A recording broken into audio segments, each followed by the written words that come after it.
Thank you, Mr. Chair. I call the Right Honourable Winston. Mr. Speaker, we do not want people rewriting history tonight. The reality is the Section 70s and those people who are caught by this legislation were first promised to have it fixed up by New Zealand First and no other political party. Those are facts.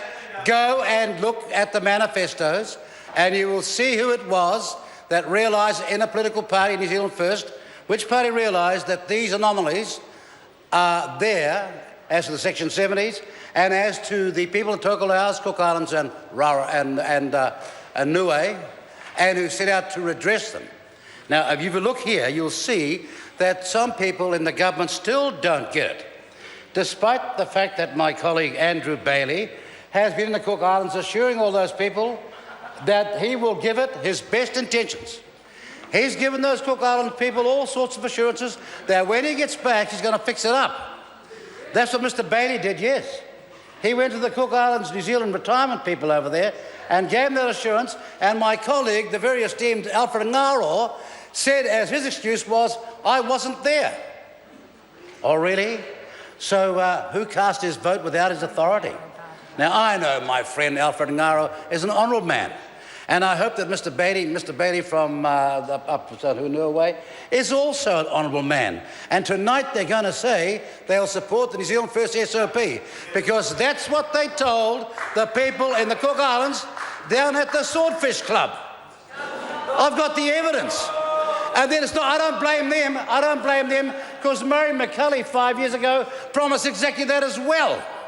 But you see, you've got a minister in the chair who on the question of the purpose does not get it. If you look at the purpose clause 3, and read it very carefully, then you go to the minister in the chair's speech. She repeats this line on the question of the purpose. We must also bear in mind that without the 5 years residence over 50 rule, there would be nothing preventing a person born in New Zealand who then lived overseas for most of their life returning to New Zealand at 65 years and claiming New Zealand superannuation. Now, I heard that and I thought that sounds rather familiar. Well, of course, it's on page 6 of the Department of the Ministry of Social Development's February report. Page 6, there it is, the exact same words. Paragraph 1, 2, 3, paragraph 5, she parrots the identical same words, and they are false. And that's my point.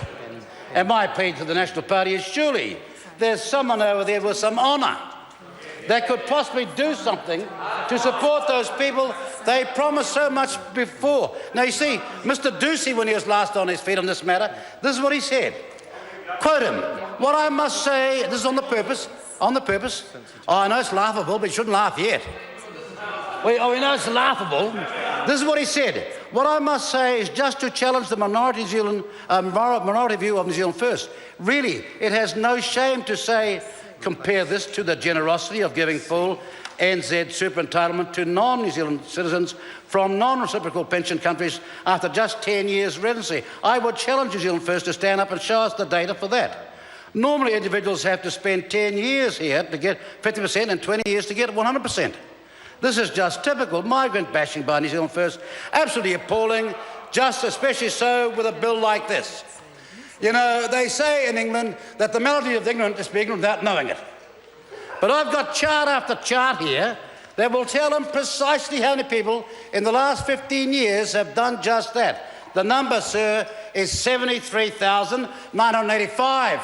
And it's not a laughing matter, because your colleague, Mr. Bailey, was down at the Cook Islands Swordfish Club promising these New Zealanders who worked hard for this country and who are critical for the Cook Islands community and their infrastructure that he would do something about it.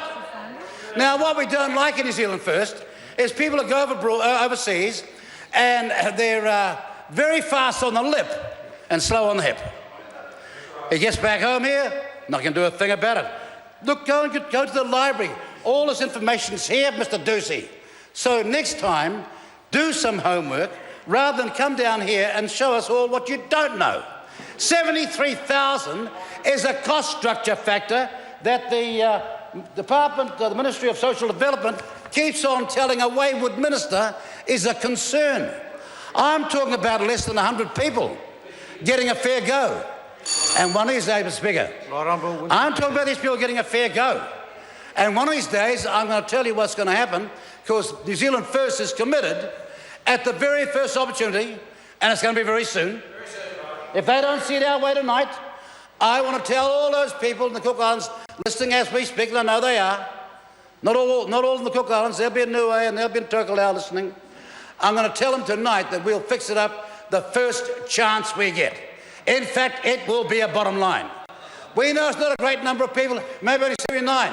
Now, we'll give Mr. Ngaro, this very esteemed representative from Auckland, no doubt, a chance to cross the House and show some courage. I know it's not easy. I know it's not easy.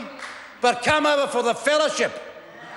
It's important, because this is a very God-fearing country, and they don't like people who say one thing in the church and something outside, or one thing in the Swordfish Club, meeting all the members, then he gets back home.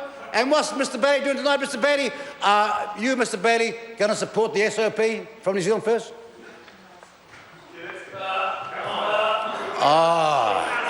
That is sad. This is so sad.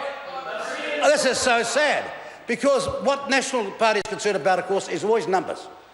If these numbers were big, like all the beneficiaries falling through the cracks, they would read the stuff from Cosby Texter and do something. But it's a small number, and so they think they can ignore them. Well, let me tell the National Party this. There are backbenchers going to go down in the next campaign because of that behaviour. Oh, big time. I have seen the latest polls. Oh, yes, I have. And you know what they do say?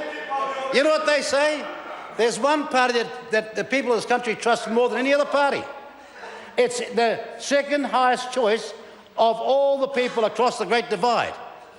The second choice, which means we're the least hated of them all.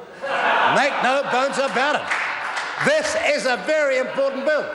So, Mr. Ducey, perhaps you could demonstrate that you've learned something tonight and cross the House when it comes to the amendment to ensure that New Zealanders went across there to work as shipping people, to work for various official groups over there, as we once used to provide them with 4 years assistance as teachers, to do rural or island support over there, to mean critical things for their infrastructure, are not punished by people being too weak to honour what Mr. McCulley 5 years ago in the Cook Islands, as my friend Alfred Ngaro knows, promised him.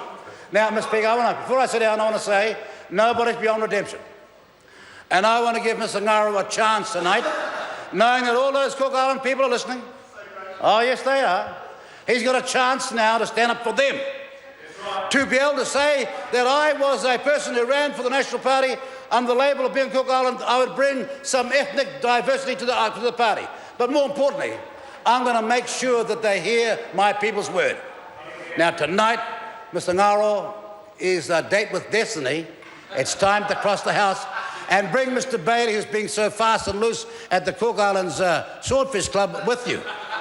And then we will know that this committee stage debate is not a waste of time.